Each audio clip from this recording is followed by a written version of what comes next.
Warning, the following podcast episode discusses school shootings. We acknowledge this episode is potentially distressing and it can evoke strong emotions to trigger traumatic experiences in some listeners.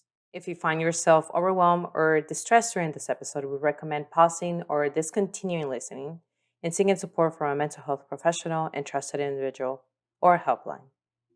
Thank you for listening. Hello, everyone, and welcome to MyCHN podcast, Health Conversations Without Barriers. This is Mariela and the marketing team. Hi, I'm Lulu. I'm Benjamin. And today, for today's episode, we have two very important persons with us. We have Ana Rivera, board-certified licensed professional counselor with expertise in mental health, PTSD, anger management, and trauma. Hi. And we have Claudia Sotelo, licensed professional counselor with expertise in trauma-informed mindfulness and cognitive-based therapy with more than 13 years of working in the public school system. Hello, everyone. So thank you guys for being here. I know this is the first time of you guys joining us on the podcast. We're going to talk about the 2023 Covenant school shooting. On March 27th, of this year, a mass shooting occurred in the Covenant School, a private Presbyterian church in Green Hills in Nashville, Tennessee. A local resident and a former student of the school, Audrey Haley, killed 3 children and 3 adults. She was 28 years old, and she planned this for over a period of months. So this was a planned shooting. What are the most common mental health issues in kids? Some of the things that I'm seeing, and I'm sure Anna will chime in, is a lot of anxiety. We're living in a very anxious community. And while working in this school system and being present during COVID and coming out of COVID, one thing that was very prevalent was the anxiety to come back and to be able to cope and maintain while there. And then during COVID being shut down, and it affected our kids because we're growing, we're learning, and it stunted them developmentally. And so they weren't able to gain those social skills, or if they were building them, they lost them, or so it just created a lot of struggle there. And then with the anxiety, it's like they're a couple. Then comes the depression. Anxiety and depression are coupled together because maybe we've lived some trauma. Maybe during COVID, we experienced a lot of trauma, and so now we're living the aftermaths of that, and we're trying to transition.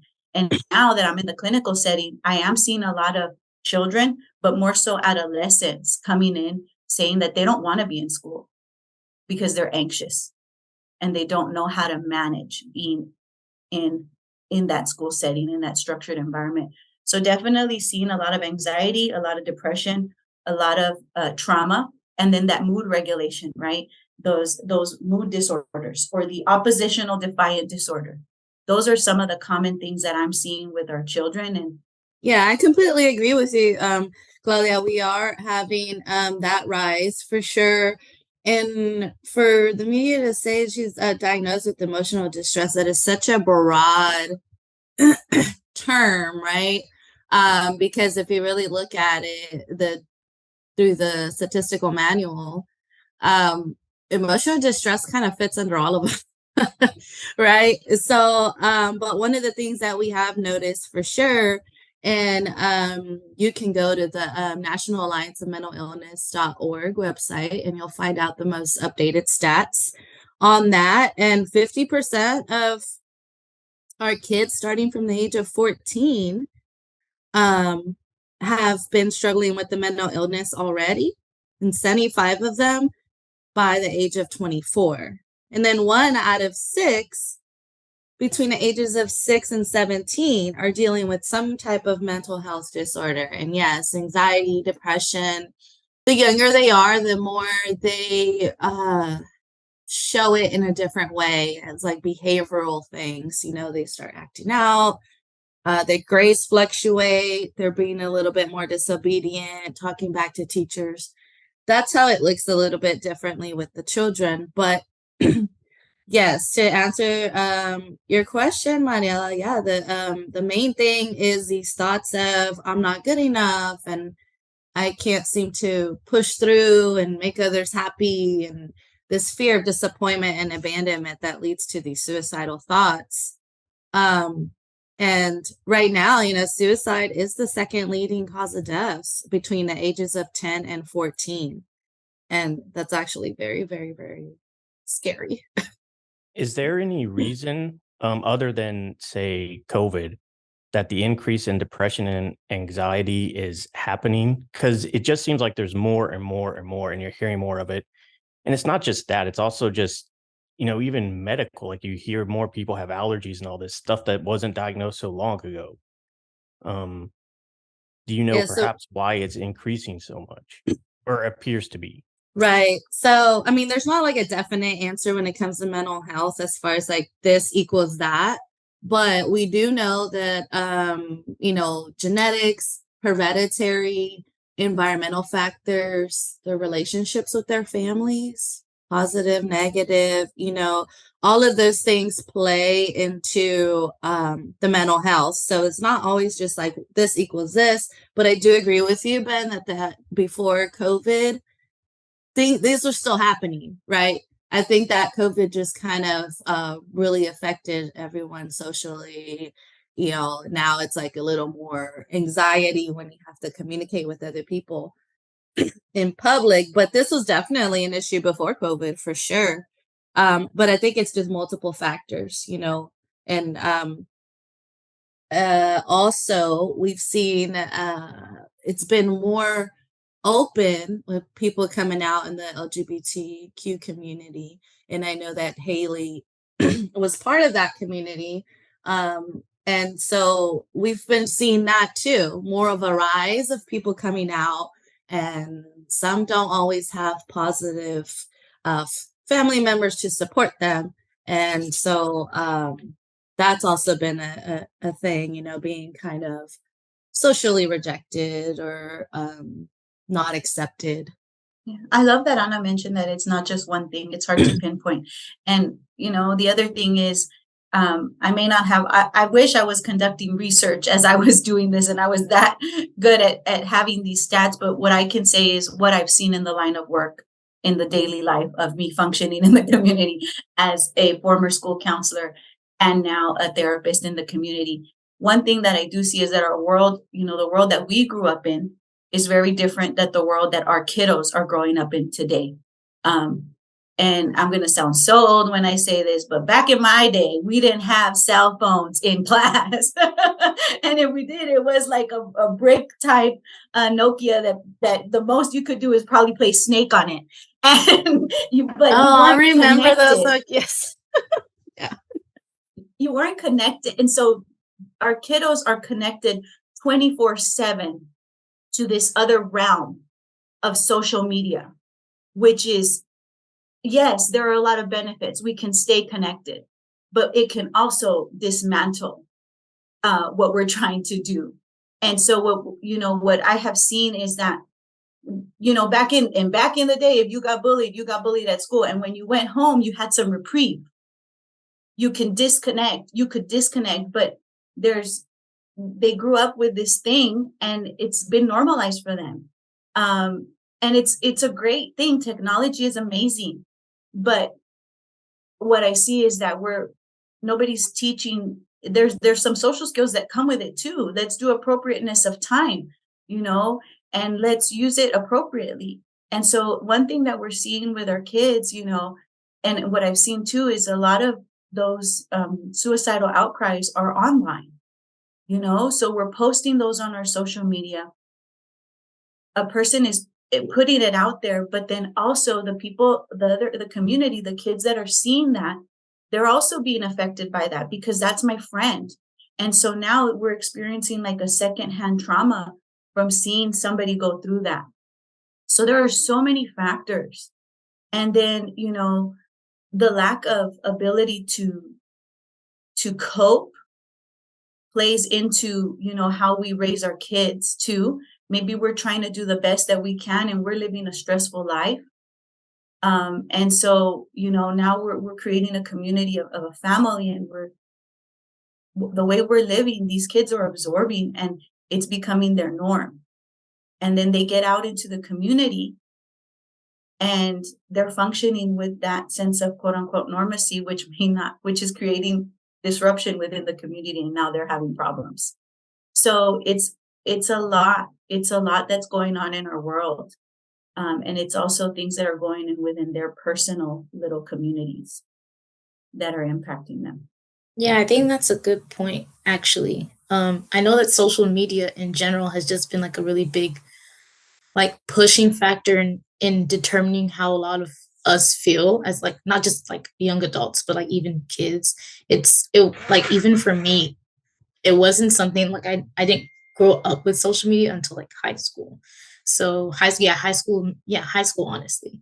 So and it's right now it's like kids under the age of 10 have social media, and they're just absorbing all of that stuff on the internet. And I don't know if in this case she posted on social media, but I do know, and I saw on I think it was CBS, that she did reach out to a couple of her friends, and she texted them. She said, "You might see me on the news today. I'm going to commit suicide." She didn't tell them what exactly what she was going to do. But, and in particular, one of the friends came out and she said that she was trying to help her in that moment, that she actually did call the suicide prevention line. I'm not sure if she reached out to her parents or anything, but she was trying to help her. I think I read she reached out to her dad. Yeah. So she was trying to help her in the moment, but I guess it didn't seem to work. But there's just so much happening. In that case, do we think that the friend could have done a little bit more, or did she do enough? I think when I was, kind of looking back at the different versions of the reports, yes. So we know it was premeditated, for sure, right? But she did reach out and let her friend know, like you said. However, I think that there was a lot of time lost between the time that she got text and then the police responded over. I think it was about maybe 13 minutes to be exact, where they shot and killed Haley in the end. But it was right before 10 where she texted her friend. And so her friend decides to text dad first, Haley's dad. But what was surprising to me was that Haley's dad was saying, well, just contact the suicide helpline. And that was it. Kind of like almost like they've been through this with Haley before. Like maybe this wasn't the first time Haley had said she was suicidal, which is a concern because a lot of times we don't pay attention to those signs. Or if they do, we pawn them off, and they say, oh, she's been saying she's going to kill herself. She still hadn't done it. So then after a while, it starts, kind of like the little boy that cried wolf, right? And so dad, his reaction, that's what I took from it. Like maybe he had already heard her say this before and was trying to pawn it off on the suicide line. So then friend calls suicide line, and then obviously they just direct her over to law enforcement. But I think that had she just bypassed all of that and just called law enforcement first, might have cut down on some of the time. And then there was kind of like a big lack on law enforcement in the sense of them not responding to her fast enough about the messages. By the time they actually addressed the messages and everything, Haley was already shot by then. So I think there was definitely a lot that happened within less than a half an hour. And I'm not saying that had she called 911, it would have been, a different outcome, but I know that it would have cut down on some of that time. And it is worrisome that the father, that was his only response there. So I think that suicide needs to be taken seriously, whether it's the first time or the 20th time they say it, because we never know when it is that it really will happen, homicide or suicide. I've seen shows where the parents say, it's exhausting to deal with a child that has either a disability or either physical or mental, right? Or has mental health issues. Do you think maybe if she had said this several times, do you think there was like the dad might have been exhausted? Is that something that could happen? It does happen. Not for sure. There's something called compassion fatigue, and it's a real deal thing when you're in a position where you're a caregiver and you're supporting and you're exposed to constant stress and trauma. It does impact us. And so we as humans, we as individuals need to set a precedence to take care of ourselves. And I think it's a lot of pressure to put in that day, that moment, because typically those things just don't happen overnight. And what I hear is like dad sounded like he was already familiar with, here she is, like this, just do this, like we've already been here, do this. And maybe at that, I mean, who knows? Only he knows what he was thinking at that point in time. And we're just observing. But what we can say is it doesn't happen overnight. And one thing that I saw in the schools a lot was when I worked as a school counselor for K all the way through 12th, and my last couple of years were in the alternative setting. So here we are seeing kids that I was seeing kids that were being displaced from their home campus because of insubordination and breaching the code of conduct. And so what would that look like? Okay, they were caught smoking weed, a large percentage or whatever. But when they came to us, there were deeper rooted issues. Why was I smoking the weed? It was a coping mechanism. And it got out of hand. And because I'm a minor, I'm suffering the consequences of being displaced from my home campus. But guess what? So is my family. Because now my mom has to change her schedule to show up late. She has to work. And how are we doing this? And so that's a small snippet of somebody that's struggling with mental health and their poor choices. And so it does impact, yesterday, we see it every day, the parents come in with the kids for the initial session. I will always have the parent there because I need to know from both, right?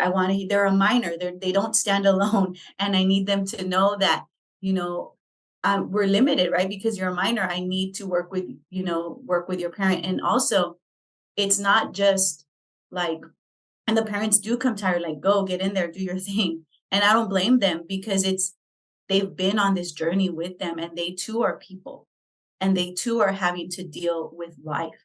And how heartbreaking is it to see your child suffer in such a way, and be with them and being constantly, and it's getting worse before it's getting better. So most definitely you see that stress impacting not just the child, but the family. So I would like to thank both of you. This was great. You guys would definitely be invited, you guys, for any other podcast. And if you want to book a visit with either Claudia or Anna or any of our other amazing counselors, please go to www.mychn.org or call us at 281-824-1480.